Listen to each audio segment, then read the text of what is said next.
abrir las posibilidades de los pecadores a esa beatitud final. Yo les voy a leer muy brevemente esta pequeña hoja que tienen ustedes en sus carpetas. Embajador, sea breve para concluir esta primera parte, puesto que... ¿Cuánto me queda? Pues yo le he dado a usted 5 minutos más de cortesía, así que estamos ya en 24 minutos. Perfecto. Si usted es tan amable, bueno, pues me dice el otro grupo que adelante, que lo lea con toda la leo tranquilidad. Y seguimos después. Muchas gracias. La fracasada aventura mesiánica de Jesús como Mesías judío, es decir, como Mesías en la tradición y en la línea del proceso histórico de Israel, la fracasada aventura mesiánica de un sucesor de Moisés y, en definitiva, un representante de la dinastía davídica,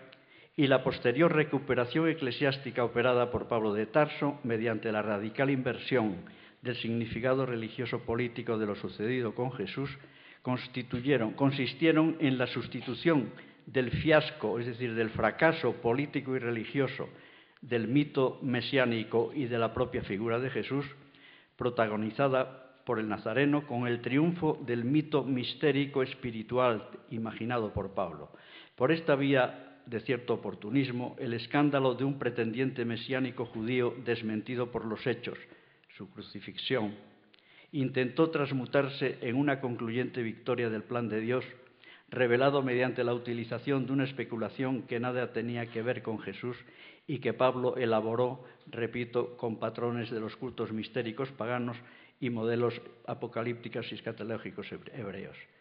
La proclamación de la buena noticia predicada por Jesús y sus discípulos originales, según el cual el reino mesiánico de Dios era inminente, pero aún no presente en el tiempo, a fin de que la alianza de Yahvé con el pueblo de Israel se concretase en la realización inmediata de las promesas en Jerusalén, fue reemplazada en términos antitéticos, tanto teológicos como políticos e ideológicos, mediante la proclamación de un evangelio que no tenía relación alguna con la empresa de Jesús, a saber, la noticia imaginaria según la cual Jesús había venido a la tierra en cuanto que Hijo divino, es decir, consustancial con Dios, coeterno y cocreador con el Padre, encarnado en un cuerpo mortal y humano a fin de inmolarse voluntariamente en la cruz como víctima propiciatoria para expiar la culpa original de la humanidad y aplicar así la ira de Dios y a la vez rescatar a los humanos abriéndolos a la gracia de la resurrección, de la inmortalidad y de la beatitud si se declaraban hijos de Cristo y la incorporaban física y espiritualmente por medio de los sacramentos, entonces ya típicamente helenísticos, del bautismo y de la Eucaristía. El conjunto de esta teología y soteriología desconocida en el judaísmo en el que nació, vivió y murió Jesús, fue asumida paulatinamente y canonizada finalmente por la católica Iglesia romana como la verdad total, única y definitiva. A fin de enseñar y difundir esta doctrina inverosímil debida en la alterada mente de Pablo, la Iglesia cristiano-gentil, bien instalada ya a partir de la guerra judía, resolvió componer la leyenda de un Cristo con las categorías paulinas del Dios vivo, supuestamente humano, pero no según la carne, sino verdaderamente espiritual y mítico, que nada tenía que ver con la tradición mosaica y davídica. El llamado Evangelio de Marcos documenta una quincena de años aproximadamente después de la proclamación paulina, un hecho posiblemente cierto, seguramente cierto, es decir, la mesianidad judía esperada por Israel y su secreto en la persona de Jesús, Marcos 8, 29, 30, y en cambio, enfrente de esto y a continuación de esto, en una profecía ex eventu. Una profecía ex eventu es una profecía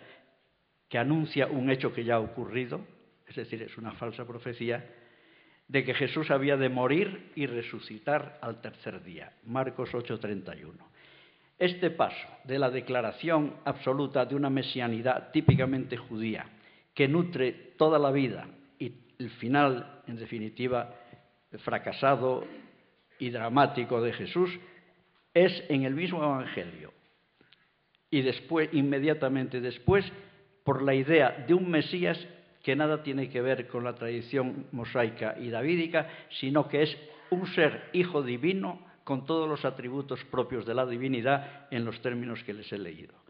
Es necesario, a mi juicio, no diluir las raíces neotestamentarias del drama de Jesús,